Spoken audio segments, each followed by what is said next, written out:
사람들은 각자의 그 살아가면서 기쁨이라고 하는 게 있잖아요. 자녀가 태어나면 얼마나 기쁩니까? 그런데 그 기쁨도 사실 또 잠시잖아요. 이게 이제 뭐 똥오줌 가리고 나면은 또 이제 속 썩이잖아요. 그죠?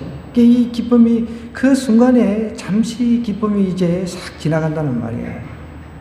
또 손주가 태어날 때는 자기 자녀가 태어났을 때 더 기쁘다고 이야기를 하더라고요. 아직 저는 손주를 보지는 않았습니다. 좀 빨리 손주를 보고 싶어요, 저도. 그렇습니다. 예. 그래서 우리 그 영훈이 친구인 영찬이한테 대학 졸업하면 너 장가 가라 그렇게 이야기를 합니다. 자꾸 올라오면 너 여자친구 생겼냐라고 물어봐요. 스트레스를 받아 애가. 받거나 말거나. 그래 빨리 가라고. 빨리 여자친구 좀 어떻게 이제 구해보라고. 그런데 이놈이 하는 이야기가 자기 과에 이제는 뭐 별로 마음에 드는 공대니까 여자애들이 별로 없잖아요. IBF라고 하는 기독교 동아리에는 여자애들이 좀 있거든. 너 그거 믿는 애들이 있으니까 좀 사귀어봐라 그랬더니 괜히 사귀었다가 또 이 안 맞아게 헤어질까봐 그게 두려워가지고 야, 이 여자도 사귀어보고 저여도 사귀어보고 뭐 어때? 뭐 제가 그렇게 이야기를 하는데는 여전히 좋은 소식이 아직 없습니다. 기쁨이라고 하는 것은 잠시 우리에게 주는 거지만 여러분 영적인 기쁨이라고 하는 것은 꾸준히 지속이 된다는 거예요.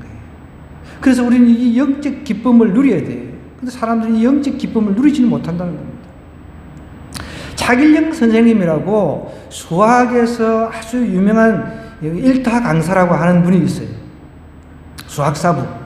우리 이제 젊은이들은 다 알고 있어요. 수학에 대해서 이제 관심 있는 사람들은.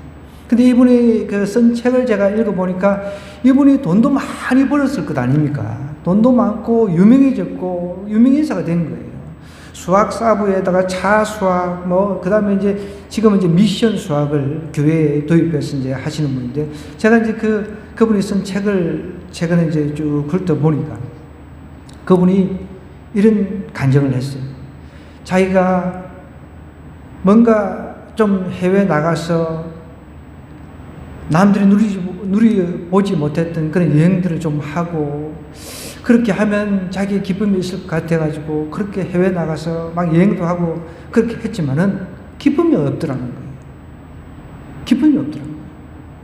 그런 가운데 자기 아버지가 장로님이셨어요. 자기 아버지가 돌아가시고 또 자기에게 믿음을 전해주는 할머니 돌아가시고 그러면서 이제 우울해지고 그런 가운데서 사업도 점점점 어려워지고 그런 가운데서 자기가 하나님께로 다시 이제 나와가지고 영적 기쁨을 누린 그 간증을 그 책으로 쓴 것을 제가 읽은 적이 있습니다.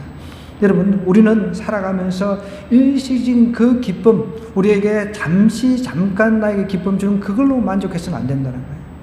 그래서 사실 어떻게 보면 세상에서 누구나 예수님을 믿든 안 믿든 하나님 믿든 안 믿든 그런 기쁨들은 다 각자가 누리고 있습니다. 근데 그건 세상에서 주는 즐거움이고 기쁨이고 그러나 우리는 하늘로부터 오는 기쁨을 누릴 수 있어야 된다. 근데 문제는 하나님 믿는다고 하면서도 하늘로부터 오는 이 영적인 기쁨을 누리지 못하고 살아가는 사람들이 우리 주변에도 많이 있다는 거예요. 교회도 사람들이 막 이 교회 저 교회에 옮겨 다니면서 그 영적인 것을 찾으려고 뭔가 애를 쓰는데 제대로 찾지를 못하고 오히려 떠돌이 방황하는 그런 사람들이 주변에 많이 있다는 것입니다. 그러면 오늘 우리가 읽은 이 성경을 통해서 이 영적 기쁨을 유지하려면 우리가 어떻게 해야 되는지 다윗의 삶을 통해서 우리가 한번 살펴보았으면 좋겠습니다.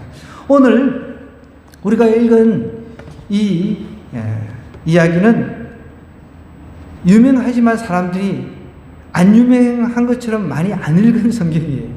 그래서 조금 제가 배경 설명을 좀 하면 다윗이 이제 통합 왕국의 왕이 되어 가지고 하나님의 그 은혜, 과거에 자기를 정말 자기가 전쟁 가운데서 자기를 구해 주시고 여러 어려운 가운데서 장인 어르신한테 쫓겨다니면서 죽을 고비를 많이 넘겼던 그런 과정들 속에서 하나님께서 지켜주시고 보여주신 그 은혜가 다윗 왕에게는 있었거든요.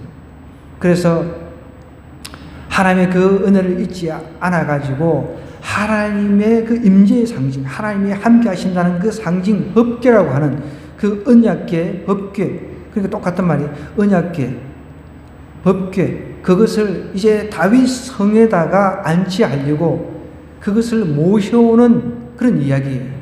근데 앞전에 그 법궤를 다른 방법으로, 하나님의 방법이 아닌 세상적인 방법, 블레셋 사람들이 원래는 그 법궤를 뺏어가지고 자기들 진중에 이렇게 뒀는데 재앙이 임해버렸어요.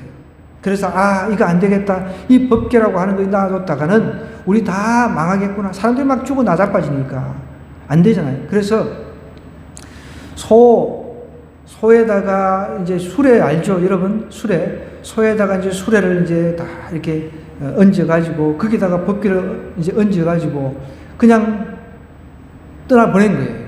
근데 그런 방법을 한번 써봤는데 그 방법을 씀으로 인해서 우사라고 하는 사람이 죽어버린 거예요. 소가 막 날뛰니까 아이고 이거 안 되겠다. 이 법궤가 이거 떨어질 것 같아 해가지고 손으로 이 우사라고 하는 사람이 손으로 탁 이거 잡았는데 적살을 해버린 거예요. 죽어버린 거예요. 그 뒤로 이 법궤라고 하는 것을 하나님의 상징, 그 법궤 안에는 모세의 쌍난 지팡이, 그 다음에 모세의 율법, 그 다음에 만나, 이게 들어있었습니다. 이 세 가지가 들어있었거든요. 그러니까 하나님의 상징인 거죠. 하나님의 그 임재의 상징. 하나님이 말씀으로 함께 하신다. 그리고 40년 동안 광야 가운데서 니네들을 먹여 살리신 분은 하나님이시다. 이런 것들을 하나님께서 이야기하시는 거예요. 그게 상징입니다. 그것이 이제 안에 들은 이 법궤를 옮기는 이 일에 딱 뜻을 두고 다윗이 어떻게 해서 내가 옮겨야 되겠다 했는데 막상 우사가 죽는 사건, 이것을 딱 맞닥뜨리고 난 뒤부터는 이거 안 되겠다. 그냥 오벳 에돔이라고 하는 사람 집에 임시적으로 안치를 한 거예요. 근데 이제 몇 개월이 지났습니다. 몇 개월이 지났는데 이제 소식을 들은 거예요. 이게 오늘 12절부터 이렇게 보면 어떤 사람이 다윗 왕에게 아뢰어 이르되 여호와께서 하나님의 궤, 법궤라고 하는 겁니다. 그 언약궤, 하나님의 궤로 말미암아 오벳 에돔의 집과 그의 모든 소유에 복을 주셨다. 이런 이야기를 들은 거예요. 하나님이 여러분 우리와 함께 하시면 복을 받을 줄 믿습니다. 반드시 복이 임합니다. 물론 복은 꼭 물질적인 것만 말하는 건 아닙니다. 이 오벳 에돔은 분명히 여기서 말하는 것은 모든 소유에 복을 주시다라고 이야기를 하는 거 보면 물질적인 풍성함이 분명히 임했습니다. 그런데 중요한 것은 우리 영적인 복이 제일 중요하죠. 사실은 우리가 아무리 돈을 많이 가지고 있는들 그 소유가 많다 한들 내 영혼이 예수님을 모르고 지옥에 떨어진다고 한다면 그건 영적으로 저주잖아요. 복을 받았다라고 할 수가 없는 것이죠. 근데 분명히 하나님과 함께 하시면 감옥에 들어가도 여러분 복을 받습니다. 감옥에 들어가도 일이 술술 잘 풀리는 거예요. 사람들 만나주시고, 요셉이 감옥에 들어가가지고 정치인들 만나가지고 술술 풀려가지고 거기서 정치 수업 받아가지고 30에 그냥 바로 직선으로 그냥 총리가 되어버렸습니다. 이집트에. 그런 복이 있다는 거예요. 또 다니엘도 마찬가지잖아요. 여러분 아시다시피 다니엘도 사자굴에서 떨어졌지만 사자가 그냥 강아지처럼 그렇게 깨갱하고 그냥 밤새도록 같이 있었습니다. 잡아먹지도 않고. 그런 역사가 일어난다는 거예요. 하나님이 함께 하실 때 그런 일이 일어나는 거예요. 그게 복인 것입니다. 오벳 에돔의 집에 잠시 안치해 놨는데 오벳 에돔이 막 복을 받았다는 소리를 들은 거예요. 이제 안 되겠다. 이것을 다시 옮겨와서 이 다윗이 살고 있는 이 성에 안치를 해야 되겠다. 이런 생각을 한 거예요. 그래서 이제 다윗이 가서 하나님의 궤를 기쁨으로 이제 메고 오벳 에돔의 집에서 다윗 성으로 이제 올라갑니다. 그 내용인데, 과거에 우사 사건, 우사가 죽었던 그 사건을 기억하면서 이제는 실수하지 않아야지, 그런 생각을 하면서 조심조심 하나님의 방법대로 움직이는 것을 볼 수 있는 거예요. 그래서 우리가 영적 기쁨을 유지하려고 한다면은 제일 먼저 우리가 무엇을 생각해야 되냐면 하나님의 방법으로 움직여야 된다. 여러분, 살아도 우리가 하나님 방법대로 살아야 우리가 복을 누리게 되는 거예요. 복을 받게 되는 겁니다. 하나님 방법 아닌 어떤 인간적인 방법, 세상적인 방법을 써봐야 안 된다는 거예요. 오히려 복은 그냥 화만 일어난다는 거예요. 그것을 우리가 알아야 된다는 거예요. 우리는 세상 방법 가지고 뭔가 애를 쓰지만은 그 방법이 하나님 방법이 아니라면 빨리 버려야 되는 거예요. 다윗이 한번 실패한 경험이 있잖아요. 이제 세상 방법은 통하지 않구나. 이건 오히려 복은커녕 저주만 우리에게 임했구나. 이것을 깨닫고 이제 다 그 율법책을 다 뒤집게 본 거죠. 그리고 제사장들, 하나님을 온전히 섬기는 그런 사람들, 주변 사람들 다 참모들 불러가지고 어떻게 하면 이 하나님의 법궤를 갖다가 우리가 다윗은 이 시몬 산성에 옮길 수 있느냐, 이렇게 다 장문을 구했겠죠. 그러자 왕이시여, 이렇게 해야 됩니다. 이 법궤는 원래 소수레에 이렇게 끄는 게 아닙니다. 라고 이제 조언을 해 준 거죠. 그럼 법궤는 원래 소수레에 끌고 막 그냥 자기 마음대로 그냥 대충 이렇게 싣고 가는 게 아니란 거예요. 레위 지파 중에서도 고핫 자손이라고 하는 그 족속이 울러매고 가야 돼요. 양쪽으로 우리가 쉽게 생각하면은 예전에 우리 한국에서 결혼식 할 때 가마를 탔잖아요. 가마 아시죠? 가마를 생각하면 됩니다. 가마를 이제 앞에서 이렇게 뒤에 잡고 뒤에서 잡고 이렇게 가잖아요. 그러니까 법궤를 그런 식으로 좀 상상을 하면 좀 쉽게 이해가 될 겁니다. 그러니까 그런 식으로 울러매고 가야 돼요. 어깨에 울러매고, 레위 지파 중에서도 고핫 자손이 그 일을 감당하는 거예요. 소수레에 편하게 그냥 싣고 가는 것이 아니라 그렇게 울러매고 이제 가야 되는 거예요. 그래서 이제 그렇게 하나님 방법대로 이동을 시킵니다. 이렇게 13절에 보니까 여호와의 궤를 맨 사람들이 6걸음을 뛰어보는 거예요. 하나, 둘, 셋, 넷, 다섯, 여섯 걸음 뛰었는데 안 죽었어요. 화가 일어나지 않았습니다. 하나님께서 이것을 원하시구나. 이렇게 하나님 방법대로 이렇게 이동하기를 원하시는구나 깨달은 거예요. 그래서 6걸음을 딱 뛰고 나서 죽지 않았으니까 어떻게 했어요? 6걸음 뛰고 여기서 하나님 앞에 번제를 올려드리는 거예요. 하나님 앞에 제사를 드렸다는 것입니다. 보십시오. 여호와의 궤를 맨 사람들이 6걸음을 가매 다윗이 소와 살찐 송아지로 제사를 드리고 살아있는 제물을 갖다가 하나님 앞에 바쳤다는 거예요. 제사를 드렸다는 거예요. 예배를 드렸다는 것입니다. 하나님께서 화를 내리시지 않으시는구나. 하나님께서 우리에게 복을 내려주시는구나. 이것을 다윗이 인지를 한 거예요. 깨달은 거예요. 그래서 6걸음을 탁 뛰고 이렇게 안 죽는구나 해서 오케이 됐다. 하나님 앞에 감사의 번제라고 하는 것은 동물을 잡아가 그 각을 다 살점 다 뜯어내가지고 다 불로 하나님 앞에 올려드리는 거예요. 화목제라고 하는 것은 우리와 인간이 죄 때문에 끊어졌잖아요, 관계가. 그런데 화목의 제사를 통해 가지고 그 죄 때문에 그 깨어진 그 관계를 갖다가 화목시키는 역할을 하는 게 화목제입니다. 그런 제사의 제도는 조금 우리가 참고로 알고 있으면 좋겠죠. 이제 제사를 드리면서 다윗이 하나님 앞에서 힘을 다해서 막 이렇게 막 춤을 추는 거예요. 춤을 추는데 그때 다윗이 이제 배 에봇을 입었다라고 표현을 하고 있는데요. 배 에봇이라고 하는 것은 제사장들이 이제 입는 옷입니다. 아마 이제 그 다윗도 이런 배 에봇을 입으면서 하나님 앞에 다 즐겁게 막 춤을 추면서 이제 법궤를 옮기는 그 가운데 있었어요. 즐거이 환호했다고 했습니다. 환호라고 하는 것은 온 이스라엘 백성들이 다윗과 함께 환호라고 고함을 지르면서 막 너무 좋아가지고 막 춤을 춘 거예요. 나팔도 불고 악기를 동원해서 막 그렇게 이 법궤 운반 작업을 하고 있는 것입니다. 여호와의 궤를 이제 메고 오니라 그랬는데 16절에 보니까 여호와의 궤가 다윗으로 탁 들어올 때 사울의 딸 미갈이 그걸 이제 창문을 통해서 이제 보고 있는 거예요. 내다보다가 다윗 왕이 여호와 앞에서 뛰놀며 춤추는 것을 보고 심중에 그를 업신여겼더라 그랬습니다. 자, 오늘 하나님의 방법으로 우리가 먼저 좀 살아야 될 부분을 먼저 한번 생각을 좀 해보았으면 좋겠습니다. 첫 번째, 다시 정리를 하면 법궤 운반이 우사 사건 때 실패로 돌아갔죠. 그런데 오벳 에돔에서 큰 복을 받았다는 이야기를 듣고, 정말 하나님께서 이 일을 기쁘게 여기시구나 해서 이제 다시 정리를 하는 거죠. 하나님과 함께 하니까 엄청난 복을 받았다니까 다윗은 사실 하나님의 복에 대한 관심이 있었습니다. 여러분, 우리가 하나님에 대한 믿음도 있지만 복에 대한 관심도 있어야 돼요. 여러분, 화보다 복을 받아야 되잖아요. 복 있는 자가 되어야 되잖아요. 그죠? 다윗은 복 받는 방법을 알았단 말이에요. 하나님 방법대로 사니까 복이 떨어지더라.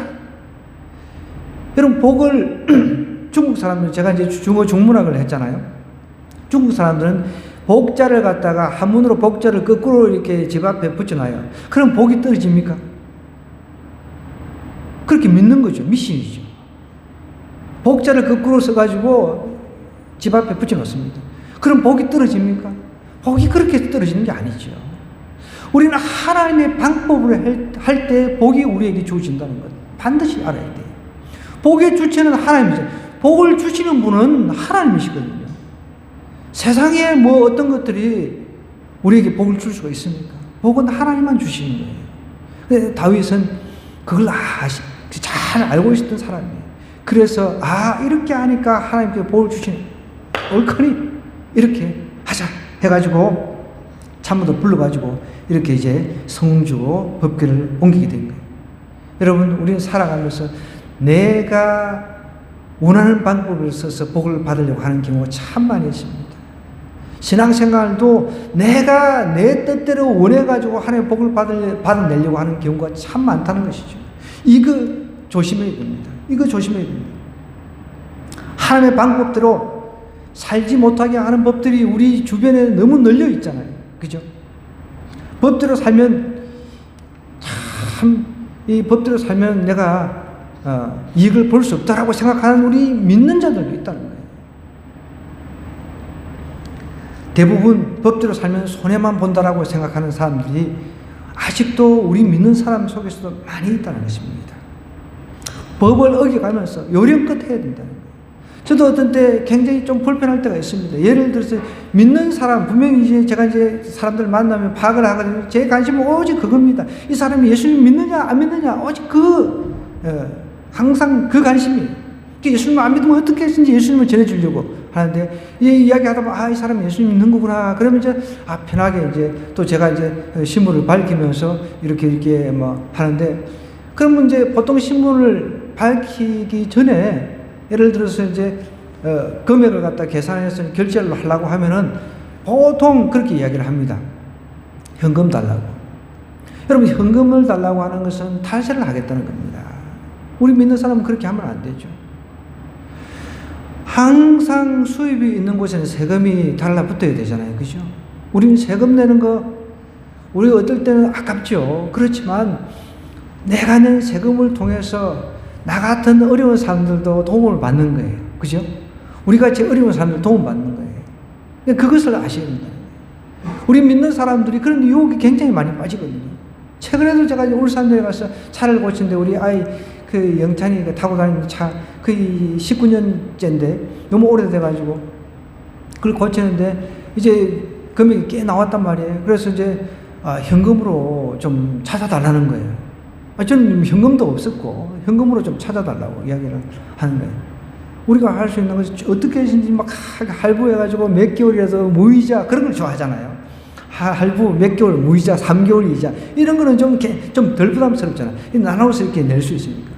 현금을 좀 찾아달라고. 내가 굉장히 많이 불편하더라고. 그 아버지는 예수님 믿는 집사님이고 교회 집사님이라고 그러는데 그렇게 이야기하니까 내가 마음이 좀 그런 거예요. 현금이 없습니다. 그러면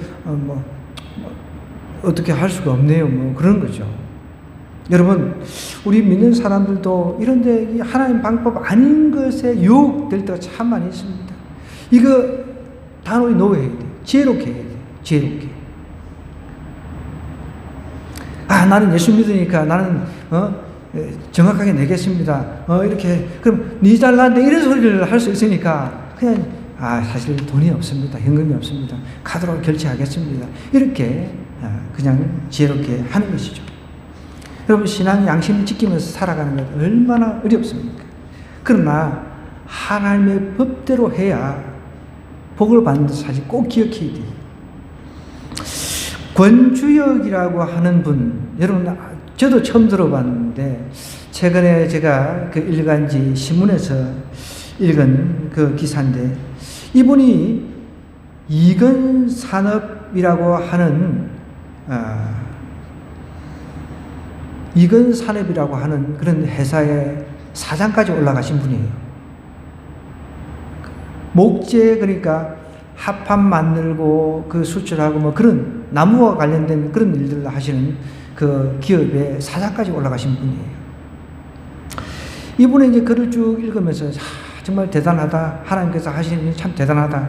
그런 생각을 저도 해보고, 그래서 오늘 이분의 이야기를 좀 하려고 합니다. 이분은 목사님 아들이셨어요. 보니까, 쭉 읽어보니까.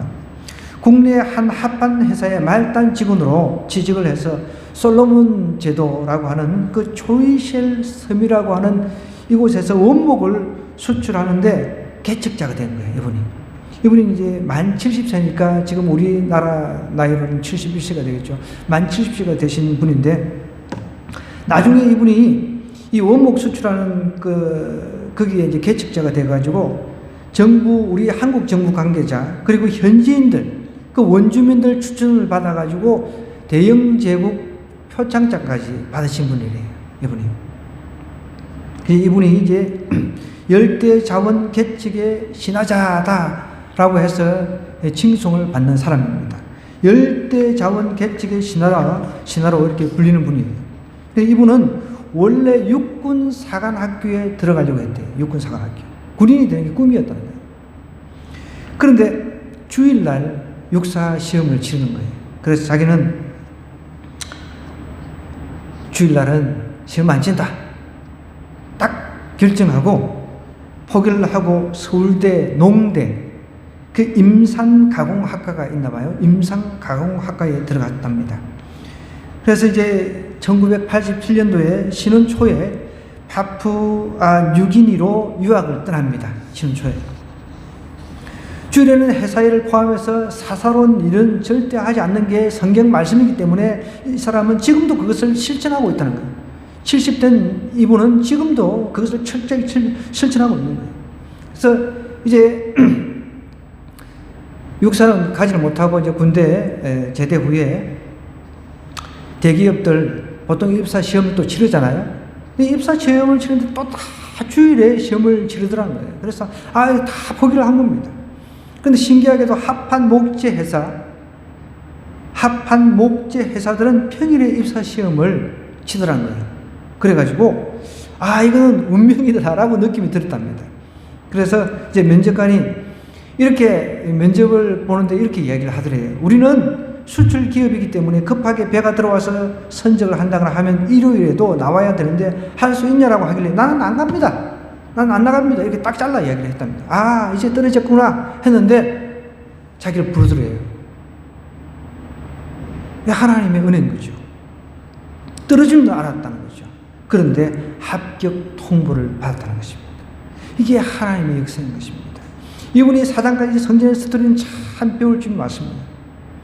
이분 이야기예요. 잘 한번 들어보세요. 제가 주일에도 일을 안 하고 술과 담배도 하지 않아서 회사 상사들한테 훈계를 많이 받았어요. 과장 이상 가려면 술도 마시고 사회생활도 좀 해야 한다라고 막 그렇게 사람들이 이야기를 하는데, 그때 이분은 이렇게 했답니다. 저는 평생 사원이어도 괜찮습니다. 그냥 평생 병사원으로도 그냥 만족한다는 거예요. 그렇게 이야기를 했습니다. 실제로 이제 진급에 관심도 없었대요, 이분이. 그런데 맡은 일을 열심히 하다 보니까 어쩌다 보니까 사장이 됐다는 거예요. 제가 볼 때는 하나님께서 높여주신 거죠. 사장이 됐는데도 영원한 가장처럼 그렇게 일을 하신대요. 너무 배울 점이 많았습니다. 그래서 사람들이, 주변 사람들이 이 사람이 막 융통성이 없니, 뭐 어쩌고 뭐 이렇게 많이 이제 뭐라 한대요. 주일 때문에 육사, 입사 시험도 포기하니까 친구들이 융통성이 없다, 또라이 같다, 그렇게 이야기를 한답니다. 오늘 우리가 보는 관점이 다 그렇잖아요. 아유, 그냥 뭐 주일, 요즘 같으면은 일부 예배, 새벽 예배 드리고 얼마든지 시험 칠 수 있지 않냐, 아니면 저녁 예배도 있고 뭐 이렇게 융통성 없다고 막 이야기를 한다는 거죠.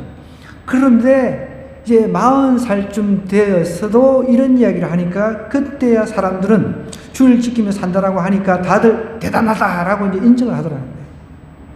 대단하다라고 인정을 하는 거예요. 사람들이 바뀌는 거죠. 그 주일은 절대 이분은 주일은 절대 일을 안 하지만, 대신에 다른 공휴일 있잖아요. 그런 때 뭐 추석 명절이고 이런 때는 열심히 회사에 나가서 일을 했답니다. 그러니까 사람들이 인정을 하더라는 거예요. 쟤는 놀려고 주일 핑계를 대는 게 아니라 정말 독실한 신자구나, 그러면서 알아봐 주더라는 거죠. 그럼 하나님의 방법대로 하니까 망합니까? 아닙니다. 하나님의 방법대로 사니까 오히려 성성장구한다는 거예요. 다윗이 하나님의 방법대로 법궤를 옮기니까 하나님께서 다윗에게도 복을 주신 거예요. 그 나라 전체, 다윗을 통해서 이스라엘 전체, 통합 왕국 전체에게 복을 주신다는 거죠. 여러분, 우리가 하나님 방법대로 우리 가정에서도 적용을 해야 돼요. 그러면 우리 가정 전체도 하나님 방법대로 살 때 놀라운 복을 누리게 될 줄 믿습니다. 예수님 믿어서 구원받고 구원의 복 받죠. 그 다음에 물질의 복 받아야 될 것 아닙니까? 물질의 복. 그런데 참 죄송합니다만, 물질의 복을 받지 않으면 또 저주받았다, 이런 이야기는 그건 잘못된 거죠. 어쨌든 우리가 물질의 복은 받아야 더 많이 구제활동도 하고 나눠줄 수 있으니까 물질의 복도 받아야죠. 건강의 복도 받아야죠. 이 복은 다 하나님께로 오기 때문에 우리는 하나님의 방법대로 움직여야 한다는 것입니다. 매사에 물어봐야 돼요. 매사에 하나님, 이게 하나님 방법 맞습니까? 하나님 나의 방법입니까? 아니면 세상적인 방법입니까? 인간적인 방법인지, 이걸 물어볼 줄 알아야 된다는 것이죠. 하나님은 이렇게 하나님의 방법대로 일하려고 하는 사람을 지금도 찾고 계십니다. 하나님 앞에 성공한 사람들은요, 대다수 보면 이게 막 이런 사람처럼 좀 돈키호테 기질이 있습니다. 시대의 흐름을 역행하고 하나님의 방법대로 살려고 하는 그런 사람이 있다는 거예요. 어떤 목사님 간증 제가 들었는데, 군대 가가지고 죽으라고 얻어 터지는데도 그래도 예배 드리러 가겠다고, 자기는 또 두드려 패면 또 그래서 예배 드리러 가겠다고 그랬답니다. 그런데 나중에는 그 고참이 그냥 저놈은 도저히 안 되겠네, 내버려둬라, 그렇게 이야기를 했대요. 좀 처음에는 고생을 하고 두드려 맞았지만 나중에는 아예 포기를 해버렸더라고요. 그래가지고 나중에는 그 목사님이 다 군대 자기 주변에 군인들 다 데리고 함께 예배 드리러 갔다는 이야기가 있습니다. 그런 간증을 제가 들었습니다, 실제로. 여러분, 우리는 세상적인 방법의 유혹을 받아서는 안 돼요. 그건 나를 망하게 하는 방법입니다. 하나님의 방법대로 우리는 살아가야 됩니다. 그럴 때 우리는 성공도 할 뿐만 아니라 우리 각 가정에 복이 임할 줄 믿습니다. 이제 두 번째 우리 하나 더 생각할 것은요, 16절부터 23절의 내용인데, 하나님을 인격적으로 만나야 돼요. 오늘 16절부터 23절의 내용은 다윗이 춤을 추면서 이 법궤를 옮기는 과정에 막 옷이 훌러덩 벗겨지고 이런 가운데서 미갈이라고 하는 첫째 부인입니다. 미갈이라고 하는 사울 왕의 딸인 자기 아내가 창문에서 내다보면서 그걸 비웃었어요. 여러분, 같이 하나님 믿어도 어떤 사람은 하나님이 너무 좋아가지고 막 찬양하고 막 춤을 추는데, 어떤 사람은 똑같은 하나님 믿는다고 하면서 저게 뭐야 막 여기서 보면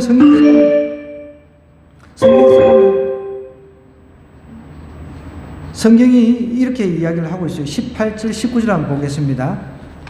보면 다윗이 번제와 화목제를 드리기를 마치고 만군의 여호와 이름으로 백성에게 축복하고 모든 백성 곧 온 이스라엘 무리에게 남녀를 막론하고 떡 한 개와 고기 한 조각과 건포도 떡 한 덩이씩 나눠주매 모든 백성에게 각기 집으로 돌아가니라 그랬습니다. 다윗이 이제 자기의 가족이 축복하려고, 자기 가족을 축복하려고 이제 돌아왔는데 사울의 딸 미갈이 나와서 다윗을 맞으면서 이렇게 이야기를 합니다. 미갈이 지금 이야기하는 이야기 한번 들어보자고요.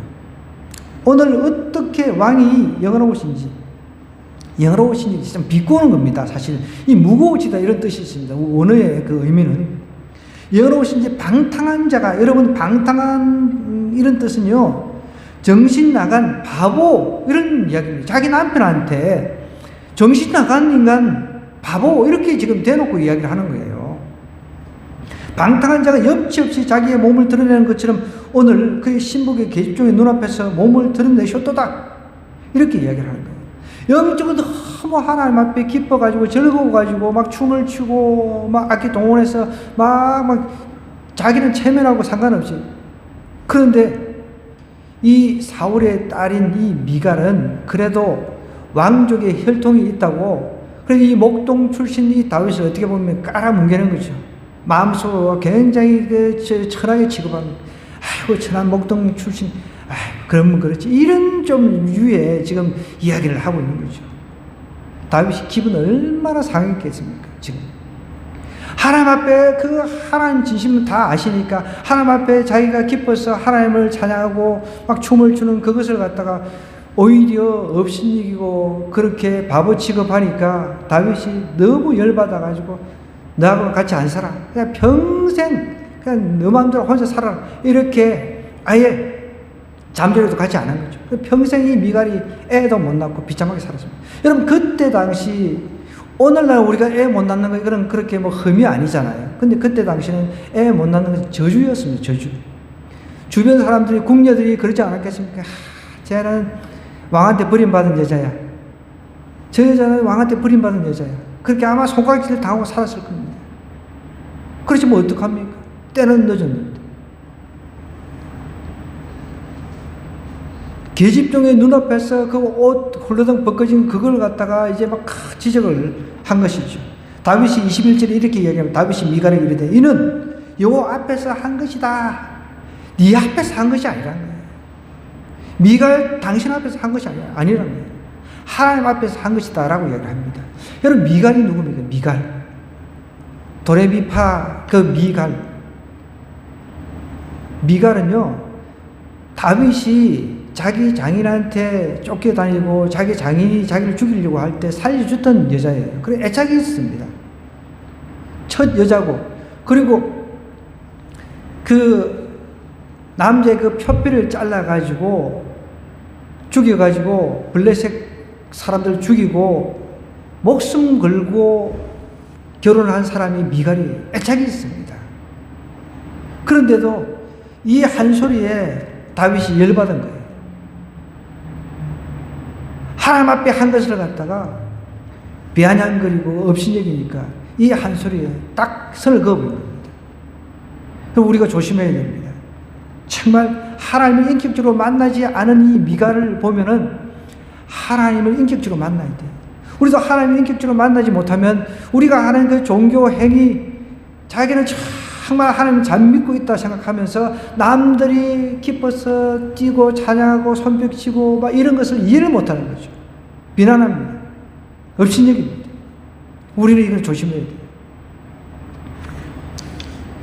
여기 보십시오. 21절에 보면 미갈에게 이렇게 이야기를 하죠. 여호와 앞에서 한 것이니라 그가 내 아버지와 그의 온 집을 버리시고. 여러분 이 정도면 사실 부부싸움 날 이야기잖아요. 사실 당신 그 아버지까지 이야기를 하니까 장인어른까지 이야기를 해버리니까 이러면 부부싸움 나는 거잖아요. 분명히. 다윗도 얼마나 화가 났습니까? 내 아버지와 그의 온 집안을 버리시고 나를 택하사 나를 여호와의 백성 이스라엘의 주권자로 삼으셨으니 내가 여호와 앞에서 뛰놀리라. 나를 주권자로 삼았다. 당신 아버지, 당신 가정 전체를 하나님이 버리셨다.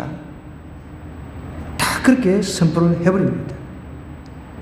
내가 이보다 더 낮아져서 스스로 천하게 보일지라도 내가 말한 바 계집종에게는 내가 높임을 받으리라. 그렇게 이야기를 하는 거예요. 일평생 동안 미갈이 죽는 날까지 자식이 없었다 그랬습니다. 여러분, 하나님을 우리가 인격적으로 만나지 못하면 영적인 기쁨이 없는 거예요. 종교인이 되어서 종교 생활만 하는 거예요. 교회만 왔다 갔다 하는 수준인 거죠. 여러분, 우리 아이들이 어릴 때 엥 하고 태어나가지고 젖 먹고 그 다음에 단단한 음식 먹고 자라잖아요. 영적으로도 자라야 됩니다. 영적으로 자라서 기쁨이 있어야 된다는 거예요. 영적으로 자라서 기쁨이 없는 상태, 지금 건강하지 않은 상태잖아요. 미갈은 하나님을 인격적으로 경험하지 못한 거죠. 그냥 공주로 살다 보니까 잘 먹고 잘 살았으니 그냥 체면만 유지하고 그렇게 살았단 말이에요. 근데 다윗은 그러지 않았잖아요. 목동 시절부터 양을 지키는 데 있어서 사자하고도 싸우고 곰하고도 싸워보고 거기서 내가 힘이 세가지고 내가 잘나서 내가 내 목숨을 유지했다 생각을 안 한 거죠. 다 하나님의 은혜다. 그러면서 찬양을 지어서 하나님 앞에 올렸습니다. 그뿐 아닙니다. 이제 왕으로서 차기 왕으로 기름 부음 받았지만 수많은 적을 갖다가 선멸하고 왕으로 기름 부음 받았지만 여전히 왕의 총애를 받기보다는 왕의 시기 질투를 받았습니다. 그런 가운데 죽음의 고비를 수없이 넘겼어요. 그런 가운데서도 하나님이 자기를 지켜주신 것에 대해서 다윗은 찬양을 한 거예요. 오늘 이 법궤를 옮기면서 지은 시편이 24편이거든요. 시편 24편 우리 한번 펼쳐볼까요? 자, 시편 24편입니다. 시편 24편. 24편이 어디 있어요? 23편 뒤에 있습니다. 제가 너무 쉽게 가르쳐 드리죠. 자, 23편 뒤에 있으니까 25편 앞에 있어요. 자, 819쪽. 제가 가지고 있는 성경 819쪽입니다. 이게 다윗이 지금 법궤를, 언약궤를 옮기면서 지은 시가 이 시예요. 땅과 거기에 충만한 것과 세계와 그 가운데 사는 자들은 다 여호와의 것이라, 모든 것이 하나님 것이라는 거예요. 이 모든 만물을 보면서 하나님을 찬양할 줄 알았어요. 미갈은 그러지 못했잖아요. 하나님을 인격적으로 만나지 못하면 그런 거예요. 여호와께서 그 틀을 바다 위에 세우심이여 강들 위에 건설하셨도다. 하나님께서 그 틀을 바다 위에 세우셨다. 그렇게 이야기합니다. 강들 위에 또 건설하셨도다라고 이야기합니다. 여호와의 산에 오를 자가 누구며, 이 다윗 성, 그러니까 다윗 시온 산성을 말하는 겁니다. 여호와의 산에 오를 자가 누구며 그의 거룩한 곳에 설 자가 누구인가? 그 하나님을 경배하는 곳, 여호와의 산이라고 하면서 하나님을 경배하는 곳입니다. 여호와의 산에 오를 자가 누구며 그의 거룩한 곳에 설 자가 누구인가? 곧 손이 깨끗하며 마음이 청결하며 뜻을 허탄한 데 두지 아니하며 거짓 맹세하지 아니하는 자로다. 그런 여호와께 복을 받고 구원의 하나님께 의를 얻으리니 이는 여호와를 찾는 족속이요 야곱의 하나님의 얼굴을 구하는 자로다. 문들아 너희 머리를 들지어다. 영원한 문들아 들지어다. 영광의 왕이 들어가리. 영광의 왕은 지금 하나님을 말합니다. 영광의 왕이 누구시냐? 강하고 능한 여호와시, 전쟁에 능한 여호와시로다. 다윗은 전쟁을 많이 치렀잖아요. 사람을 많이 죽여봤습니다. 하나님의 대적자를 죽인 거니까 우리는 그건 살인이라고 하지 않잖아요. 근데 자기가 싸움을 치르면서 많은 위기 가운데서 하나님을 경험한 인격적인 경험의 그 어떤 한 부분이 있단 말이에요. 그게 있으니까 이렇게 시가 나오는 거예요. 미갈은 하나님의 인격적으로 경험한 적이 없어요. 그 왕궁에서 그냥 그 왕의 딸로서만 좋은 대우를 받다 보니까, 아니 어떻게 왕이 돼가지고 막 춤을 추면서 저럴 수가 있어, 이렇게 하고 있는 거죠.